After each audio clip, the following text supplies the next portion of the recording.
My name is Emma Hargrave, and at 34 years old, I never expected that my sister would steal my inheritance by using my ex-husband. I never expected that their elaborate scheme would become the very thing that made me a millionaire beyond their wildest dreams.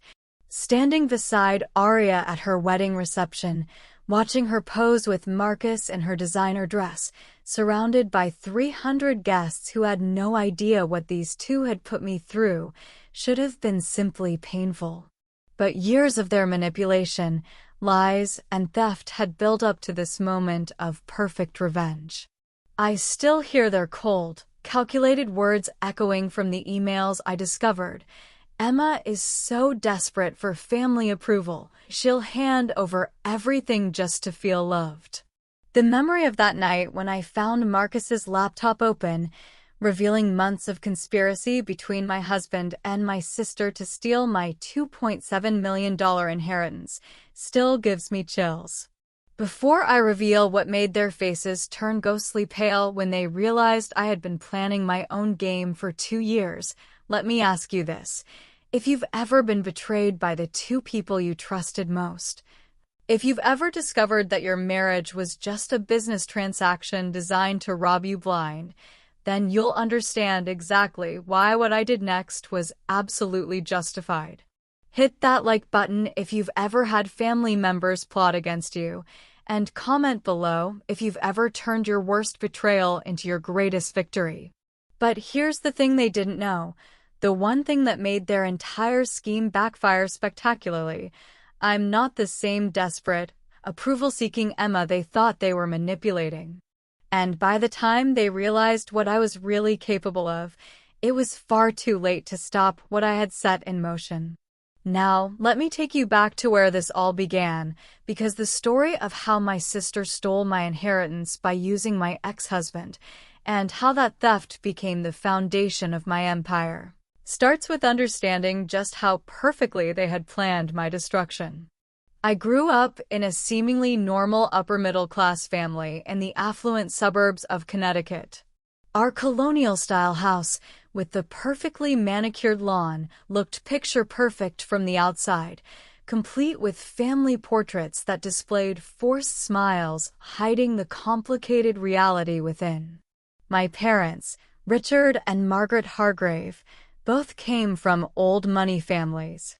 Dad ran his own investment firm, and Mom dedicated herself to charity work and maintaining our family's social standing.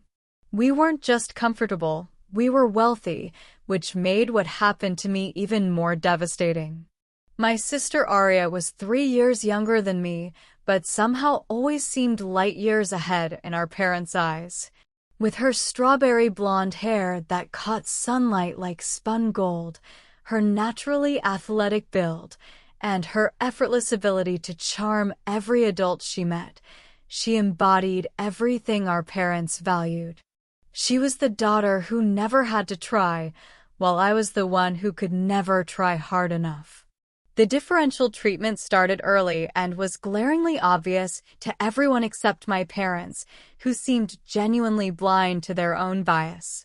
When Aria brought home a B+ in mathematics, it was celebrated with dinner at her favorite restaurant. When I brought home straight A's, it was expected, barely acknowledged with a good job, Emma, before the conversation moved on to whatever Aria was excited about that day. Aria got the bedroom with the bay window overlooking the garden. I got the smaller room facing the neighbor's fence. Aria got writing lessons, piano lessons, tennis lessons, and art classes.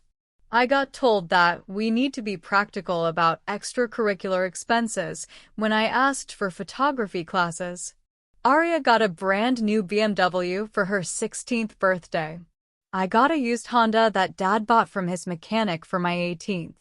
But the real eye-opener came during college selection. Aria had decent grades, nothing spectacular, but when she decided she wanted to attend Princeton, our parents didn't hesitate to write the full tuition check and even fund her sorority dues and spring break trips to Europe. When I got accepted to Columbia with a partial scholarship and asked for help with the remaining costs, Dad sat me down for a lecture about learning fiscal responsibility and suggested I take out student loans. "Emma, you're smart enough to figure this out on your own," he said, not looking up from his newspaper. "Besides, Arya needs our support more. She's not as naturally academic as you are." That statement right there crystallized everything wrong with our family dynamic. I was being punished for being competent. I was expected to need less because I was capable of more. The more I succeeded independently, the less support I received, while Arya's every struggle was met with resources and rescue. Throughout college, I worked 3 part-time jobs while maintaining a 3.8 GPA in business and finance.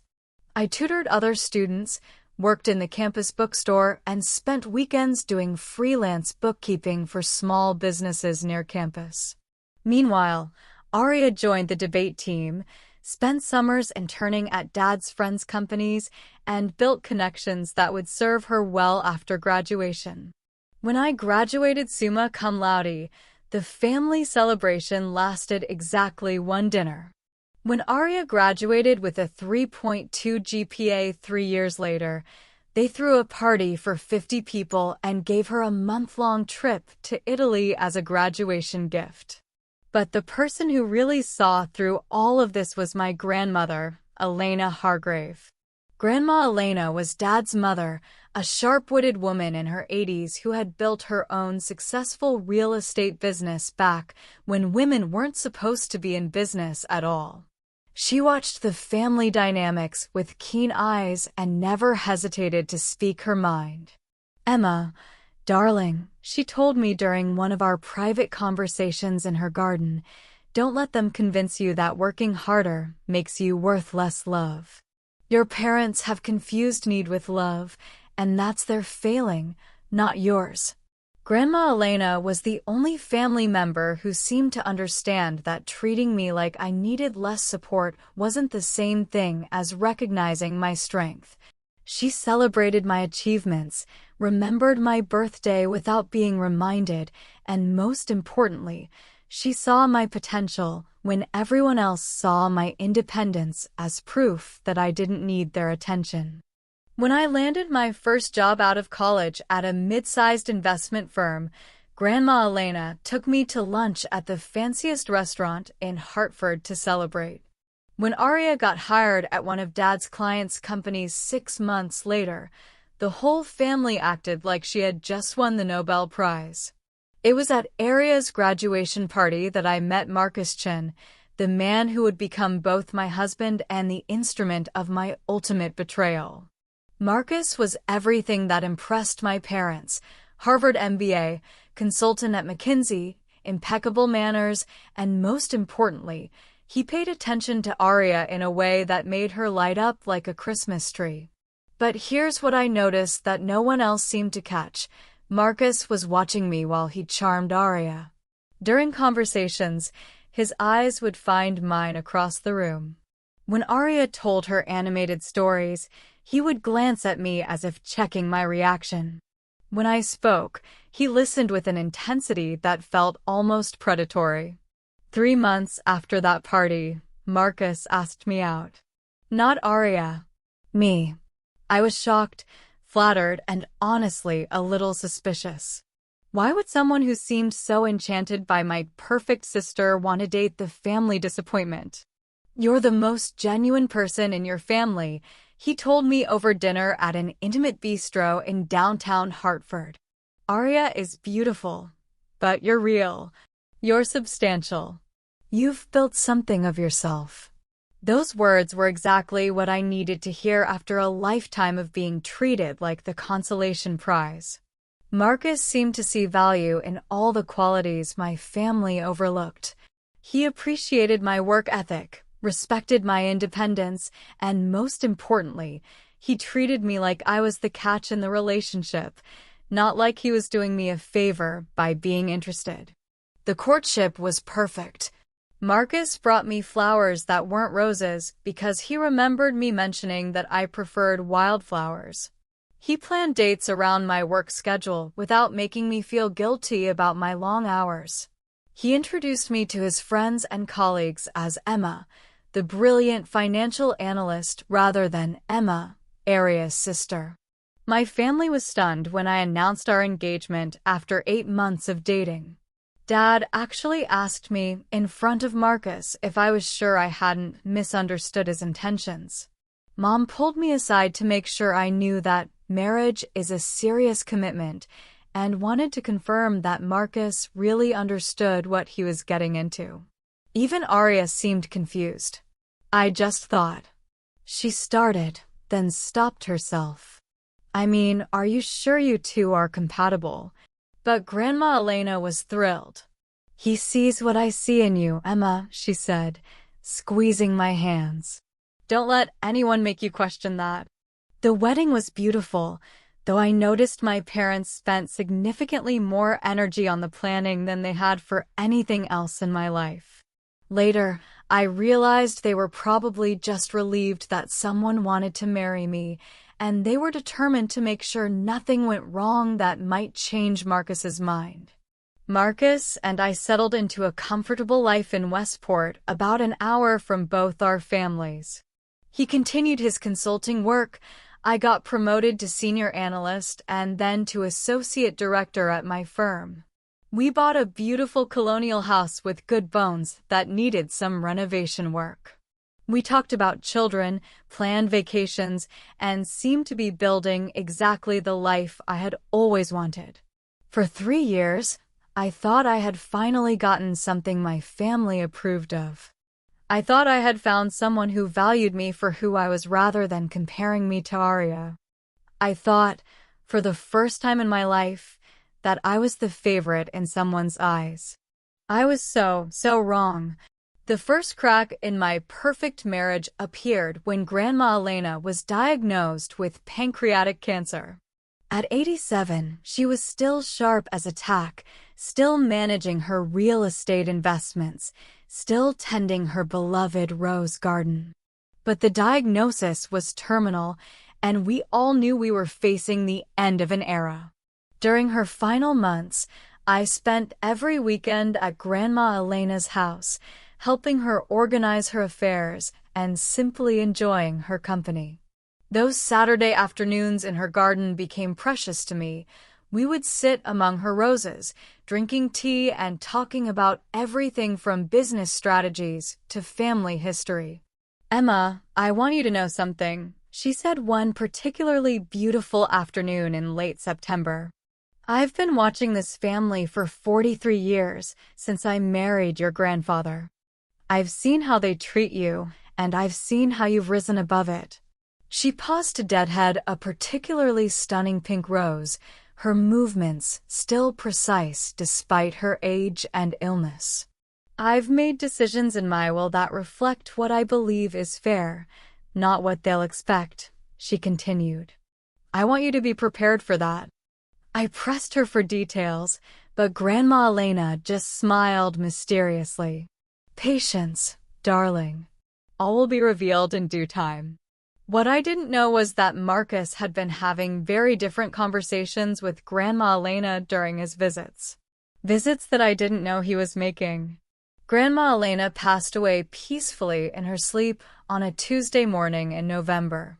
The funeral was beautiful, filled with flowers from her garden and attended by dozens of people whose lives she had touched through her business and charitable work. I gave the eulogy, talking about her strength, her wisdom, and her unwavering support for my dreams. The will reading was scheduled for the following Friday at the offices of Grandma Elena's attorney, Harrison Matthews, who had been handling her legal affairs for over 20 years. The whole family gathered in his wood-paneled conference room, my parents, Aria, Marcus, and me. Mr. Matthews opened the proceedings with standard legal language, then began reading the specific bequests. To my parents, Grandma Elena left her collection of antique jewelry and a substantial sum for the maintenance of her rose garden, which was being donated to the local botanical society. To Aria, she left her collection of first edition books and $50,000. To me, she left everything else. The house, worth approximately $800,000. The real estate investment portfolio, worth approximately $1.2 million. The stocks and bonds, worth approximately $400,000. The remaining cash assets, approximately $300,000. In total, I was inheriting close to $2.7 million. The room was dead silent. "There must be some mistake," my father said finally. "Elena wouldn't have. She would have wanted things to be equal between the girls." Mr. Matthews consulted his notes. Mrs. Hargrave was very specific about her intentions. She came to review and update this will 3 times in the past 2 years to ensure everything was exactly as she wanted it. Mom looked like she might faint. "But Emma doesn't need. She has her career." Mr. Matthews, Aria's voice was tight with barely controlled emotion. "Are you absolutely certain there isn't another document? Maybe something more recent?" Mr. Matthews was professional but firm. "I can assure you, Miss Hargrave, this will was signed and witnessed just 6 weeks ago." Mrs. Hargrave was of completely sound mind and body when she made these decisions. I was stunned, not just by the amount of money, but by what it represented. Grandma Elena had seen me. She had valued me. She had made sure that for once in my life, I wouldn't have to struggle for what I deserved. But as I looked around the room at my family's shocked faces, I started to understand that this inheritance was going to change everything, and not necessarily in a good way. Marcus was the first to break the uncomfortable silence. "Emma, honey, this is incredible. Your grandmother must have really believed in you." His words were supportive, but something in his tone made me glance at him sharply. There was something in his expression that I couldn't quite read, something that made my stomach tighten with unease. The drive home from the attorney's office was tense. Marcus was unusually quiet, and I could practically hear the wheels turning in his head. When we got home, he poured himself a scotch, which was unusual since he rarely drank on weekdays. "So," he said finally, settling into his leather chair in our living room, "what are you thinking about doing with the inheritance?"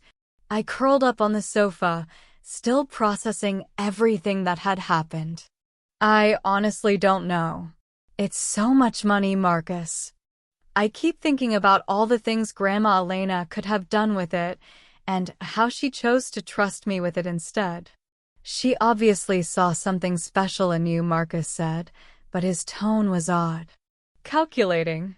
Over the next few weeks, Marcus became increasingly interested in the details of the inheritance. He asked questions about the real estate properties, wanted to see the investment portfolio, suggested we meet with financial advisors to optimize the assets. At first, I thought he was just being supportive, helping me navigate suddenly having significant wealth. But then the suggestions started. "Emma, Aria looked really hurt at the will reading. Maybe you could share some of the inheritance? It would go a long way toward repairing family relationships. Your parents have been so good to us, honey. Maybe we could help them with the renovations they've been wanting to do on their house. I've been thinking, with this kind of money, I could finally start my own consulting firm. It would be an investment in our future." Each suggestion was reasonable on its surface, but something felt wrong. Marcus had never shown much concern for my family relationships before. He had never expressed interest in starting his own business. And most tellingly, every suggestion involved spending my inheritance on other people. The breaking point came 3 months after Grandma Elena's death. I had been working late on a particularly complex client portfolio when I realized I had left some important documents at home. I drove back to get them, expecting to find Marcus in his home office working on his laptop as usual. Instead, I found the house dark and Marcus's car gone. That was strange, since he had told me he was planning to stay in all evening to prepare for a client presentation. I grabbed my documents and was about to leave when I noticed Marcus had left his laptop open on the kitchen counter. I wasn't trying to snoop, but the screen was displaying an email, and my name in the subject line caught my eye. The email was from Aria. "Marcus, I think it's working. She's starting to trust you more with financial decisions. Mom and Dad are so grateful for everything you're doing. When do you think you'll be able to make the transfer?" I stared at the screen, my heart pounding. I scrolled up to see Marcus's response from earlier that day. "Emma is more suspicious than we anticipated. I need to be careful not to push too hard. But don't worry, I've already laid the groundwork. Once I get power of attorney for the real estate transactions, the rest will be easy. Tell your parents we should have access to at least half the portfolio within 6 months."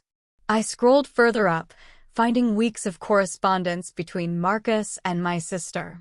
They had been planning this since the day of the will reading. Marcus had been reporting on my daily activities, my financial decisions, my emotional state. Aria had been coaching him on how to manipulate me, sharing intimate details about my insecurities and my desperate need for family approval. The most devastating email was from Marcus to Aria, sent just 2 days after the will reading. "You were right about Emma.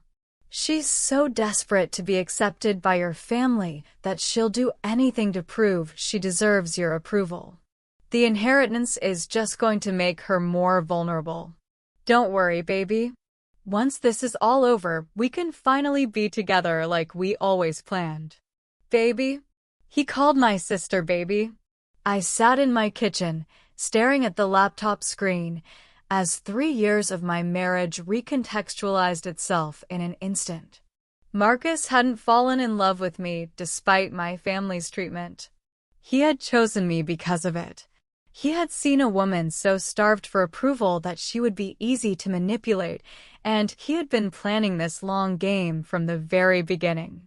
Every romantic gesture, every supportive word, every moment when I had felt truly valued and loved, it had all been an elaborate performance designed to position him to steal my inheritance and run off with my sister. I took screenshots of every email, forwarded them to my personal account, and then carefully closed the laptop and left everything exactly as I had found it. Then I drove back to my office and sat in my car in the parking garage, crying until I couldn't cry anymore. But after the tears stopped, something else took their place. Something cold and calculating and absolutely determined. They thought they were playing a woman who would roll over and accept being betrayed because I always had before. They thought they were dealing with the same Emma who had accepted smaller bedrooms and fewer opportunities and less love without fighting back. They had no idea what they had just awakened. The next morning, I woke up with crystal clear purpose. I made Marcus breakfast, kissed him goodbye, and went to work exactly as I always did. But everything had changed. During my lunch break, I called Harrison Matthews, Grandma Elena's attorney. "Mr. Matthews, I'd like to discuss setting up some additional legal protections for my inheritance," I said. "I want to make sure that no one can access these assets without my explicit written consent." "That's very wise, Emma. Unfortunately, many families experience conflicts when substantial inheritances are involved. What specific protections are you thinking about?" "I want everything moved into a trust that only I can access. I want all assets retitled to remove any presumption of marital property. And I want to change the beneficiary on everything." Mr. Matthews was quiet for a moment. "Emma, these are significant steps. Is there something specific that's prompted this concern?" "Let's just say I've learned some information that makes me want to be very careful about protecting my grandmother's legacy." Within a week, every single asset from my inheritance was locked down tight. The real estate properties were transferred to a trust with me as the sole trustee. The investment accounts were moved to new institutions with enhanced security protocols. Everything was documented and protected in ways that would make it impossible for anyone to access without my direct involvement. But I didn't stop there. I also hired a private investigator to document Marcus and Aria's relationship. I needed evidence, not just screenshots of emails that they could claim were fabricated. Within 2 weeks, the investigator provided me with photos of Marcus and Aria meeting at restaurants, hotels, and even in my sister's apartment. The timestamps showed that these meetings had been happening for months, often when Marcus told me he was working late or traveling for business. The investigator's report also revealed something I hadn't expected. Marcus and Aria had been in a relationship long before Marcus ever asked me out. They had met at a conference 2 years before Aria's graduation party and had been secretly seeing each other ever since.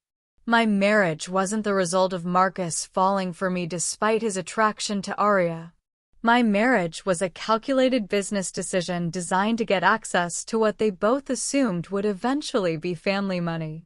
They had played a 3-year-long game, and now I was going to play one right back. The beauty of my plan was its simplicity.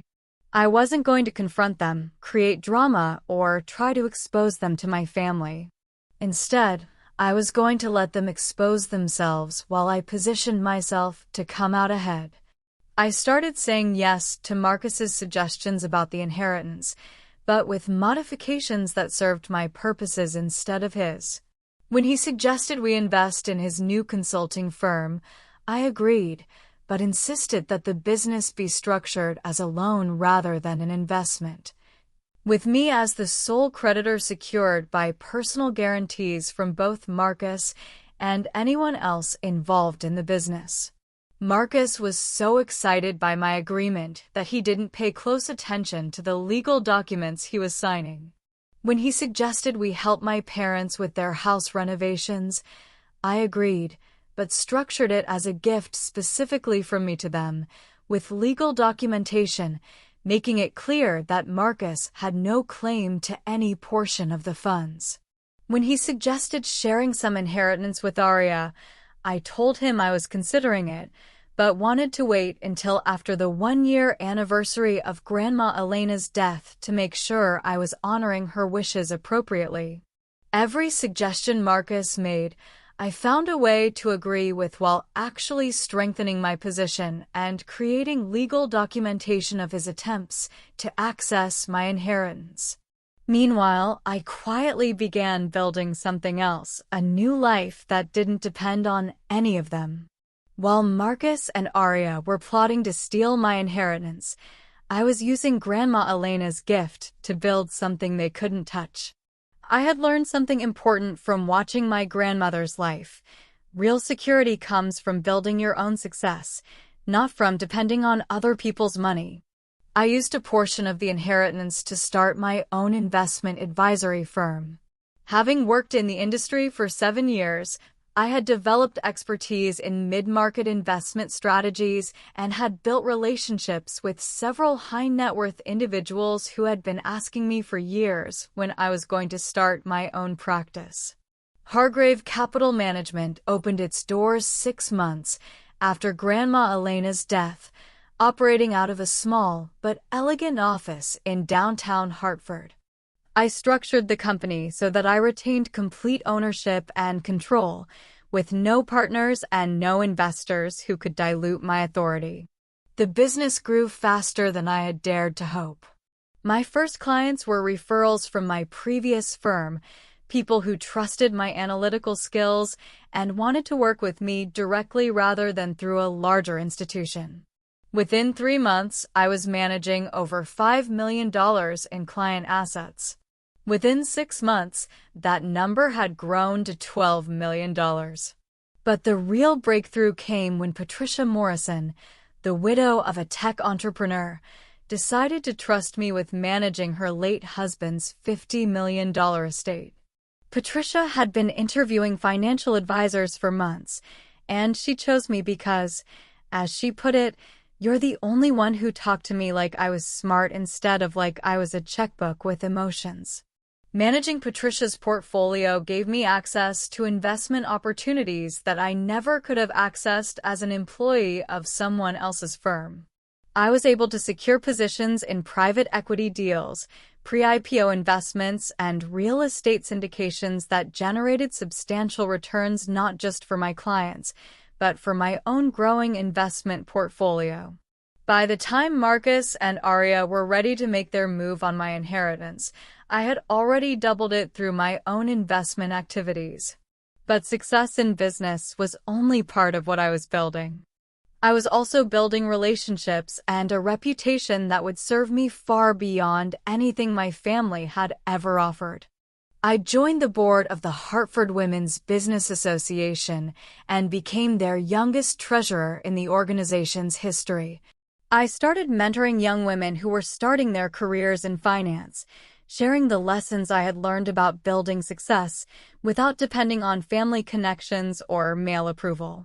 Most importantly, I began dating someone who saw value in who I was, not what I could provide for him. James Morrison was Patricia's son, a successful architect who had moved back to Connecticut after his father's death to be closer to his mother. James was 36, had never been married, and was focused on building his own architectural firm specializing in sustainable residential design. What I loved about James was that he was interested in my work, impressed by my business acumen, and completely uninterested in my family drama. When I told him about the differential treatment I had experienced growing up, his response was, "That explains why you're so determined to succeed independently. Their loss is the world's gain." James treated me like an equal partner in every aspect of our relationship. He consulted me on business decisions, valued my financial insights, and never once suggested that I should share my resources with people who had never supported my dreams. 6 months into our relationship, James told me he was falling in love with me. "Emma, you're the most capable person I know, and you're also the kindest. I don't understand how anyone could not see how remarkable you are." For the first time in my life, I was in a relationship with someone who made me feel like I was more than enough exactly as I was. By the time we reached the first anniversary of Grandma Elena's death, I had everything in place for the final phase of my plan. Marcus and Arya had been growing increasingly impatient, and their subtle suggestions about accessing the inheritance had become more direct pressure. "Emma, I really think we need to make some decisions about your grandmother's money," Marcus said one evening over dinner. "It's not doing anyone any good just sitting there." "What do you mean, not doing anyone any good?" I asked innocently. I thought we agreed that I should take time to really consider how to honor her wishes. "But Emma, think about how much good that money could do for your family. Your parents are getting older. Arya is trying to establish her career, and we have our own future to think about." I nodded thoughtfully. "You're right. Maybe it is time to make some decisions." "What did you have in mind?" Marcus's eyes lit up. This was the moment he had been working toward for over a year. "Well, I think we should start by setting up some family trusts. Nothing too complicated, just a way to make sure everyone benefits from your grandmother's generosity. I've actually been working with a financial advisor who specializes in family wealth management." "That sounds wonderful," I agreed. "Who is this advisor?" "I'd love to meet with them. Her name is Sarah Chin. Actually, she's my cousin. She has an MBA from Wharton and specializes in exactly these kinds of family situations." Of course she was his cousin. They weren't even trying to be subtle anymore. "I'd love to meet with Sarah," I said. "But Marcus, I want to make sure we do this right. Maybe we should bring Arya into the conversation, since any family trust would probably include her too." Marcus tried to hide his excitement, but I could see the satisfaction in his eyes. Everything was going exactly according to his plan. That's a great idea, Emma. Actually, Arya mentioned that she's been feeling a little hurt about the inheritance situation, but she didn't want to say anything to you directly. Really? I had no idea she felt that way. Maybe we should have a family meeting about this. I'd hate for there to be hurt feelings about something Grandma Elena intended to be a blessing. We arranged a meeting for the following Sunday at my parents' house.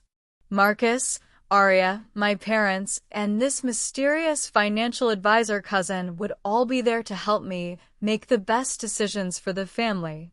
What they didn't know was that I had arranged for some additional attendees. Harrison Matthews would be there as my legal counsel. James would be there as my partner. And Patricia Morrison would be there as my business reference, since she had specifically asked to meet the family members who had been so important in shaping the remarkable woman she had been working with. I had also arranged for the private investigator to be positioned outside the house with photographic equipment, just in case things got ugly and I needed documentation of their reactions. The trap was set. After 18 months of planning, lies, and manipulation, Marcus and Arya were about to discover that the woman they thought they could steal from had been planning her own game all along. But before I reveal what happened at that family meeting, let me ask you something. Have you ever had people in your life who underestimated you so completely that they didn't even try to hide their schemes? Have you ever wanted revenge so perfectly orchestrated that your enemies destroyed themselves? If you're enjoying the story of justice served cold, smash that like button and comment below about a time when you proved your doubters wrong. Because what happened next was so satisfying, so perfectly executed, that I still smile when I think about the looks on their faces. Sunday morning dawned crisp and clear, one of those perfect New England autumn days that made everything look like a postcard. I arrived at my parents' house 30 minutes early, ostensibly to help set up, but really to watch everyone's reactions as the additional guests arrived. Marcus and Arya were already there, both dressed more formally than usual for a family meeting. Arya had clearly spent extra time on her hair and makeup, and Marcus was wearing his most expensive suit. They were both practically vibrating with barely contained excitement. Emma, darling, Mom greeted me with more warmth than she had shown me in years. We're so proud of you for bringing the family together like this. It shows real maturity. Dad nodded approvingly. Your grandmother would be pleased to see us all working together on this. Sarah Chin arrived next, and I could immediately see the family resemblance to Marcus. She was polished, professional, and carrying a leather portfolio that I was sure contained documents designed to separate me from my inheritance as efficiently as possible. Emma, it's so wonderful to finally meet you, Sarah said, shaking my hand with practiced warmth. Marcus has told me so much about your family situation. I think I can really help you create something that benefits everyone. I'm looking forward to your insights, I replied, smiling genuinely because I knew exactly what kind of insights she was about to receive. At exactly 2 p.m., Harrison Matthews arrived. I watched Marcus's face carefully as I introduced him as my legal counsel rather than the family attorney. A flicker of concern crossed his features, but he recovered quickly. Of course Emma would want legal representation, Arya said smoothly. This is a significant financial decision. Indeed it is, Harrison agreed, settling his briefcase next to his chair and pulling out a thick folder of documents. 5 minutes later, James arrived with Patricia Morrison. I had coached them on how to make an entrance that would maximum impact, and they delivered perfectly. I hope you don't mind, I announced to the room, but I invited my partner James and my business associate Patricia to join us. Since we're talking about family financial planning, I thought it would be helpful to have input from people who understand my current business situation. Patricia Morrison commanded attention the moment she walked into the room. At 62, she was elegantly dressed, clearly wealthy, and possessed the kind of confidence that comes from decades of making important decisions. James looked handsome and successful in his tailored suit, and the way he kissed my cheek and placed a protective hand on my back made it clear that this was a serious relationship. I watched my parents' faces as they processed these unexpected guests. Mom looked confused but pleased. Clearly, she was impressed by Patricia's obvious wealth and sophistication. Dad looked calculating, probably trying to figure out how these new people fit into whatever financial scenario he had been imagining. But Marcus and Arya looked like they had been slapped. This was not the script they had written for this meeting. "Emma," Marcus said carefully, "I thought this was going to be a family meeting." "It is," I replied cheerfully. "But since we're talking about major financial decisions that will affect my future, I wanted the people who are actually part of my future to be here." Sarah Chin attempted to regain control of the situation. "Well, let's get started then. Emma, as I understand it, you inherited a substantial estate from your grandmother, and you're looking for guidance on how to structure that wealth in a way that benefits your entire family." "That's partially correct," I said, settling into the chair I had strategically chosen at the head of the dining room table.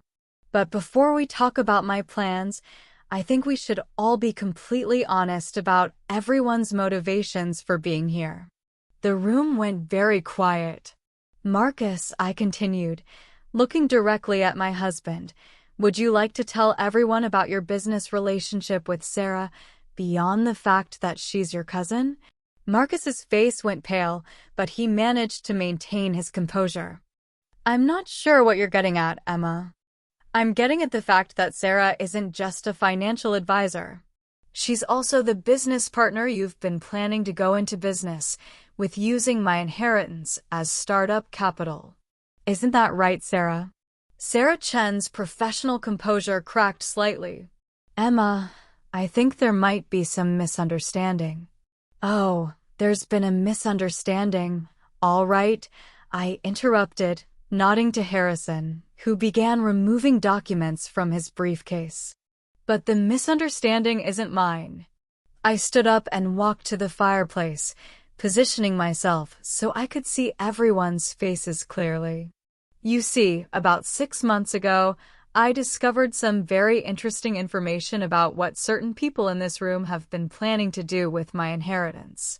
Marcus, would you like to tell your cousin about the emails you've been exchanging with Arya about the best strategies for getting me to transfer assets into accounts you could both access?" The silence in the room was deafening. "No? Arya, would you like to explain to Mom and Dad about your relationship with my husband? I have some beautiful photographs that my private investigator took of your romantic dinners together. The timestamps show that these meetings were happening throughout my marriage." Arya's face went from pale to bright red. "Emma, I don't know what you think you saw, but I saw emails, Arya. Months of emails between you and Marcus, planning exactly how to manipulate me into giving you access to Grandma Elena's money. I saw the part where Marcus called you baby and talked about being together like we always planned once this was all over." My mother gasped. My father's face went rigid with shock. "I saw the part where you coached him on my emotional vulnerabilities, told him exactly which buttons to push to make me feel guilty about having something you wanted. I saw the part where you two calculated that I was so desperate for family approval that I would hand over millions of dollars just to feel like I belonged in this family." Marcus stood up abruptly. "Emma, you're being completely unreasonable. Even if Arya and I have been talking about your inheritance, it's only because we care about what happens to this family." "Care about what happens to this family?" I laughed, and it was not a pleasant sound. "Marcus, you've been stealing from this family. You married me under false pretenses, conducted an affair with my sister throughout our entire marriage, and spent 3 years planning to defraud me of my inheritance. That's not caring, that's criminal. Patricia Morrison, who had been quietly observing the proceedings, finally spoke. Emma, I think I understand now why you wanted me here. You wanted witnesses to this conversation. Exactly, I confirmed. Harrison, would you please explain to everyone what legal protections I put in place for my inheritance? Harrison Matthews opened his folder and pulled out several official-looking documents. Certainly. Emma, anticipating potential conflicts over her inheritance, took several steps to protect these assets. First, all inherited property was transferred into an irrevocable trust with Emma as the sole trustee and beneficiary. Second, all assets were retitled to remove any presumption of marital property. Third, comprehensive prenuptial protections were implemented retroactively through a post-nuptial agreement that Marcus signed 6 months ago. I never signed any post-nuptial agreement, Marcus protested. Actually, you did, I said, pulling out my own copy of the documents. Remember when you were so excited about me agreeing to invest in your consulting firm? The loan documents you signed included a comprehensive financial disclosure and asset separation agreement.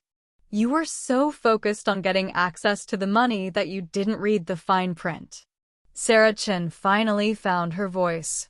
This is all very dramatic, but I don't understand what you're trying to accomplish here, Emma. If you don't want family input on your inheritance, just say so. Oh, but I do want family input, I replied, my voice sweet as honey. I want to hear what my parents think about the fact that their younger daughter has been conducting an affair with their older daughter's husband for the purpose of stealing money that was left specifically to me. I turned to face my parents directly.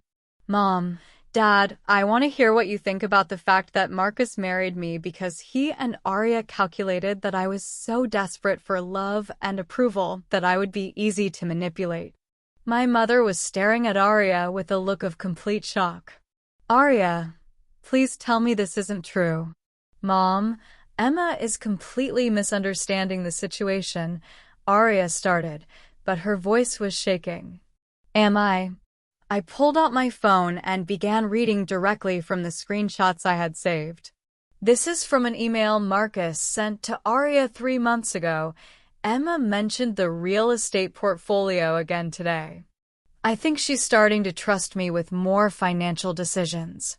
Keep working on your parents. We need them to pressure her about family unity. Once we get power of attorney established, we can start liquidating assets.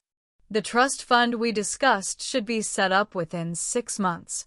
The room was so quiet you could hear the grandfather clock ticking in the hallway.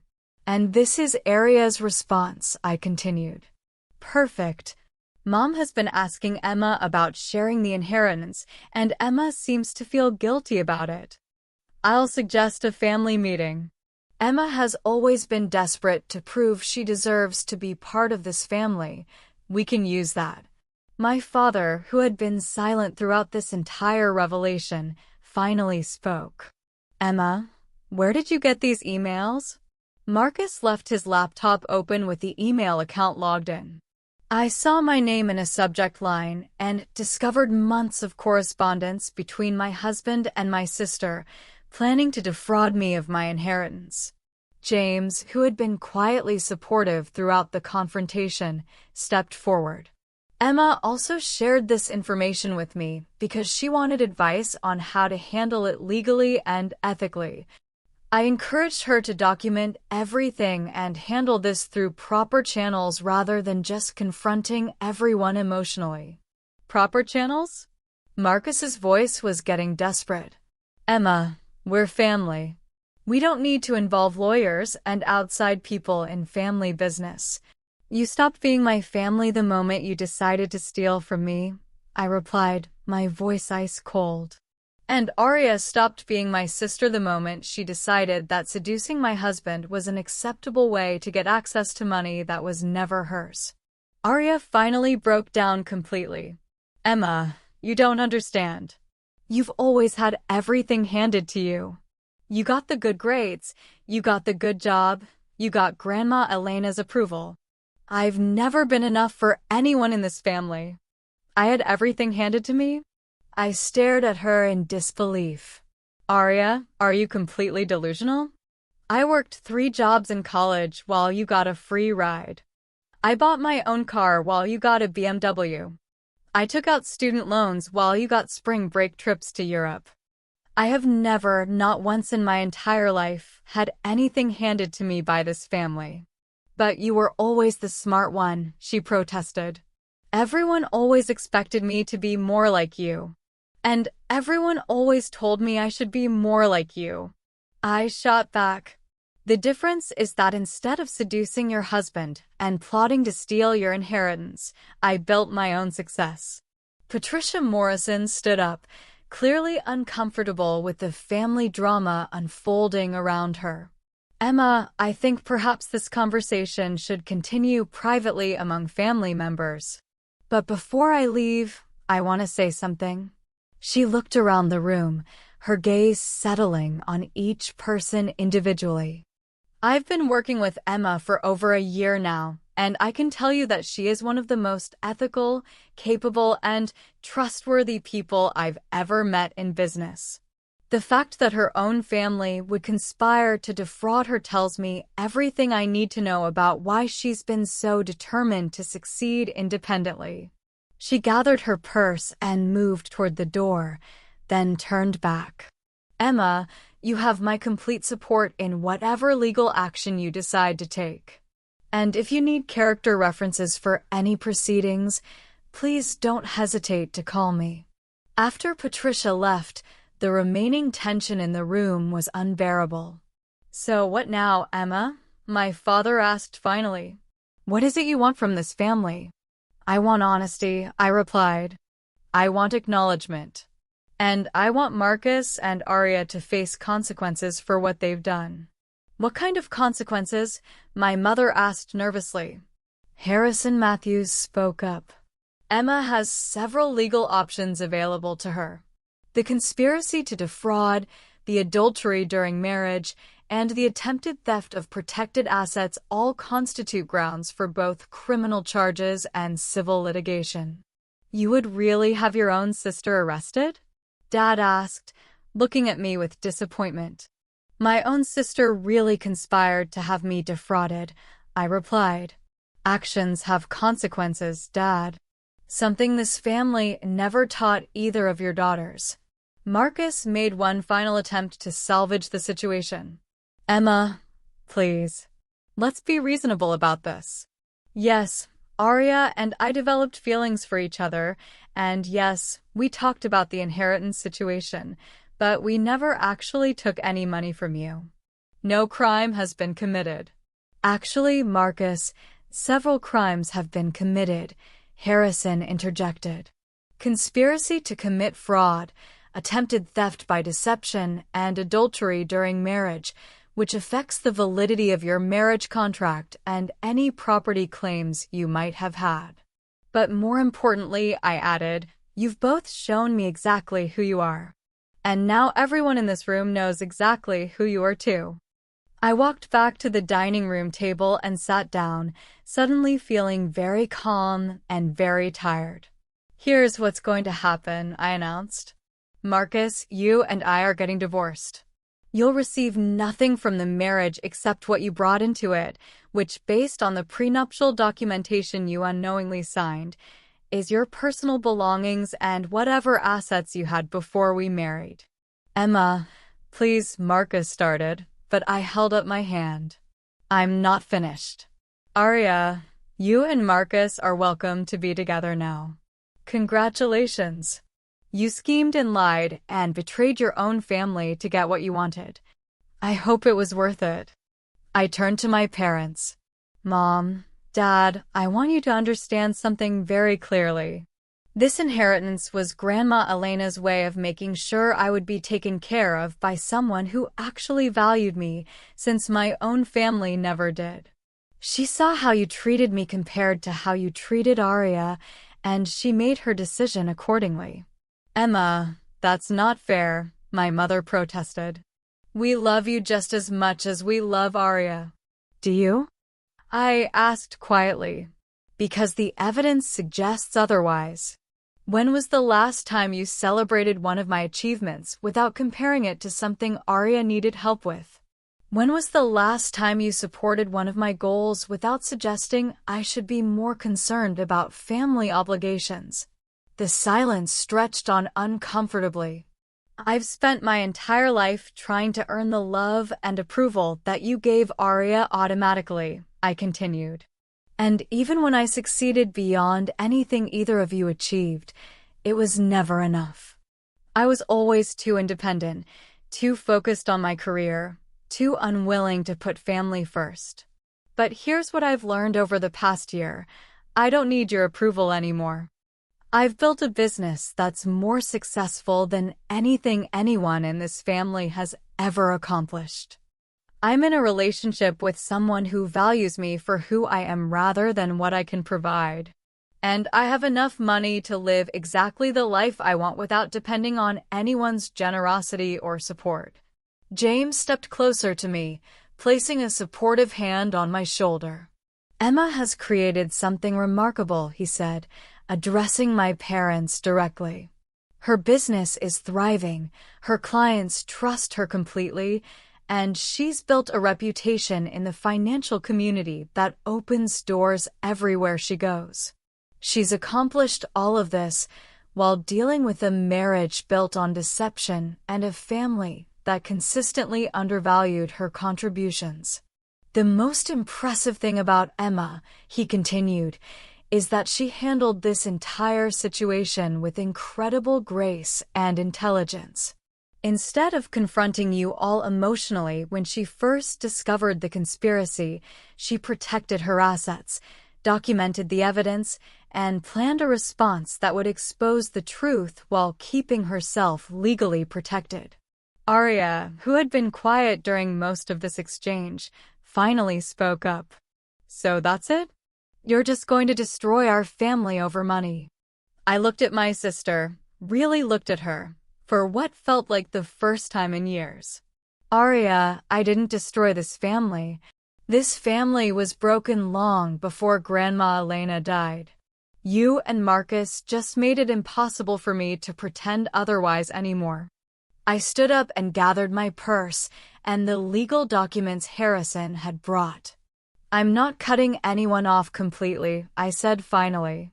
But I'm also not going to pretend that we have the kind of relationships we don't actually have.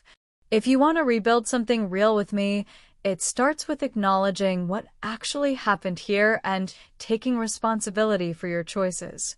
And if we don't? Arya asked, tears streaming down her face. Then you don't, I replied simply. I have a full life now, Arya. I have work that I love, a man who loves me, friends who respect me, and clients who trust me. I don't need this family to be complete. 6 months later, I was standing in the courthouse in Hartford, finalizing my divorce from Marcus. He had fought the proceedings initially, but when his own attorney explained how completely the prenuptial documents protected my assets, he had agreed to an uncontested divorce. James was with me, as he had been for every legal proceeding related to this mess. We had been living together for 3 months now, in a beautiful house we had purchased together in West Hartford. James had contributed his architectural expertise to renovating the property, while I had handled the financial planning and investment strategy for the purchase. How do you feel? James asked as we walked down the courthouse steps into the bright spring sunshine. Free, I replied, and I meant it completely. My business had continued to grow throughout the divorce proceedings. I was now managing over $75 million in client assets, and I had been approached by 2 different firms about potential partnerships that would give me access to even larger investment opportunities. But more importantly, I had built relationships that were based on mutual respect and genuine care rather than manipulation or obligation. Patricia Morrison had become not just a client, but a mentor and friend. She had introduced me to other successful women in Connecticut's business community, and I had been elected to the board of directors of the Hartford Regional Economic Development Council. My relationship with James had deepened into something I had never experienced before, a true partnership between equals. He consulted me on major business decisions for his architectural firm, and I sought his input on strategic planning for my investment business. We challenged each other professionally and supported each other personally. Most surprisingly, my relationship with my parents had actually improved since that devastating family meeting. The shock of discovering Aria and Marcus's conspiracy had forced them to confront their own behavior toward me over the years. Dad had called me 2 weeks after the confrontation to apologize. "Emma, your mother and I have been talking about everything that came out at that meeting. We realize we haven't been fair to you, and we want to do better." It wasn't a complete transformation.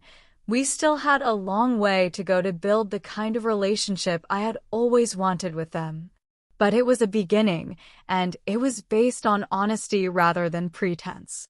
Aria and Marcus were living together now in a small apartment in downtown Hartford. Marcus's consulting business had never gotten off the ground without access to my inheritance money, and Aria was working as a substitute teacher while trying to figure out her next career move. I felt sorry for them, honestly. They had destroyed their integrity and damaged their relationships with everyone who mattered, all for money that was never going to be theirs anyway. But I didn't feel guilty about the consequences they were facing. Actions have consequences, and they had made their choices with full knowledge of what they were doing. Which brings me back to where this story started, standing in Grandma Elena's rose garden on what should have been Aria's perfect wedding day. Yes, Aria was getting married. To Marcus, obviously, since they were finally free to be together publicly. And yes, I was there, because despite everything that had happened, she was still my sister, and some part of me still hoped we could find a way to rebuild our relationship. But what Aria and Marcus didn't know was that I had one final surprise for them. The wedding was being held at my parents' house, in the backyard garden that Mom had spent months preparing. It was a beautiful setting, with white chairs arranged in perfect rows and flowers everywhere that reminded me of Grandma Elena's garden. I had arrived early to help with setup, wearing a simple but elegant navy dress that James had helped me select. I wasn't trying to upstage the bride, but I also wasn't going to blend into the background. "Emma, thank you so much for being here," Aria said, approaching me nervously as I arranged programs on the guest book table. "I know things have been complicated between us, but it means everything to me that you're here." "Of course I'm here," I replied. "This is an important day for you." What Aria didn't know was that I had spent the past 6 months planning my own surprise for this day. Not revenge, exactly, but a revelation that would put everything in perspective. As the guests began to arrive and take their seats, I noticed several people I didn't recognize. Well-dressed, professional-looking people who seemed slightly out of place at a small family wedding. "Emma," my mother approached me with a confused expression. "Do you know who those people are?" "The ones sitting in the back rows." "Some of them are my clients," I replied casually. "Others are business associates." I mentioned that I had a family wedding to attend, and several people asked if they could come. "I hope that's okay." What I didn't tell my mother was that I had specifically invited these people because I wanted them to witness what happened next. The ceremony proceeded normally. Marcus and Aria exchanged vows that spoke about overcoming obstacles to be together and knowing they were meant for each other from the first moment they met. I managed not to roll my eyes, but just barely. But the real moment came during the reception, when it was time for toasts. My father, as father of the bride, spoke first. He gave a sweet speech about watching Arya grow up and being proud of the woman she had become. He welcomed Marcus to the family and wished them both happiness. Marcus's best man spoke next, sharing amusing stories about their friendship and joking about how long it had taken Marcus to find the right woman. Then the DJ announced that the maid of honor, one of Arya's college friends, would speak next. But I stood up instead. Actually, I said, walking toward the microphone with a champagne glass in my hand, I'd like to say a few words first, if that's okay. Arya looked surprised but pleased. Marcus looked nervous, but he was trying to hide it. I want to thank everyone for being here today to celebrate Arya and Marcus, I began, my voice carrying clearly across the reception area. This is certainly a day that many of us will never forget. I paused and looked around at the assembled guests, family members, old friends, and the business associates I had specifically invited. I've been thinking a lot lately about family and about the different ways people show love and loyalty to each other. Some people show love through support and encouragement. Others show love through honesty and accountability. I could see Arya and Marcus exchanging glances, clearly wondering where this was going. When Arya and Marcus first told our family they were in love, it came as quite a surprise.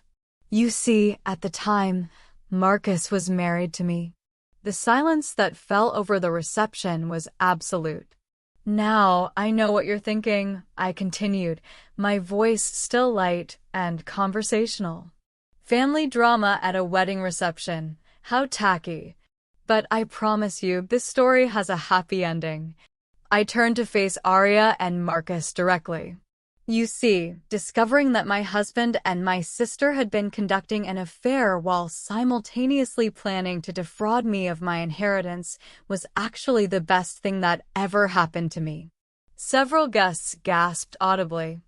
I noticed that the business associates I had invited were watching with fascination rather than shock. I had prepared them for this moment.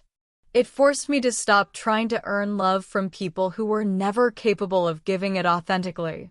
It motivated me to build something entirely my own. And most importantly, it showed me exactly what I was worth to the people I thought mattered most. I raised my champagne glass. So I want to toast Arya and Marcus for showing me who they really are. Because of their honesty about their values and priorities, I was able to make informed decisions about my own life. I gestured toward James, who was sitting at our table looking incredibly proud. I'm now engaged to a man who fell in love with my strength rather than my vulnerability. I'm running a business that manages over $100 million in assets and employs 12 people. I own property in 3 states and have investments in deals that will set me up for life. The expressions on Arya and Marcus's faces were priceless. But most importantly, I continued, I've learned that success isn't about getting people to love you. It's about becoming someone worthy of love from people who are capable of giving it. I took a sip of champagne and smiled at the happy couple. So thank you, Arya and Marcus, for teaching me that lesson. I hope you'll be very happy together. You certainly deserve each other. I set down the microphone and returned to my table, where James was grinning and shaking his head in amazement. The reception continued, but the energy had completely changed. People were whispering and staring, and I could see Arya crying at the head table while Marcus looked like he wanted to disappear. But I felt absolutely, completely free. As I write this, it's been 2 years since Arya and Marcus's wedding, and my life has continued to exceed every expectation I ever had for myself. Hargrave Capital Management now manages over $200 million in assets and employs 23 people. We've been featured in Financial Planning magazine as one of the fastest-growing independent advisory firms in New England. And I've been invited to speak at conferences across the country about building successful businesses without traditional family or institutional backing. James and I were married last year in a ceremony held in Patricia Morrison's garden, surrounded by friends, colleagues, and the family members who had learned to value me appropriately. It was everything I had ever dreamed a wedding could be: authentic, joyful, and celebrated by people who genuinely cared about our happiness. My relationship with my parents continues to improve slowly.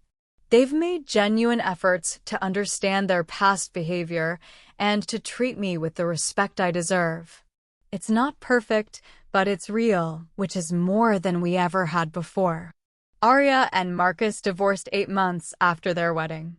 Apparently, a relationship built on deception and shared schemes doesn't provide a solid foundation for marriage. Who could have predicted that?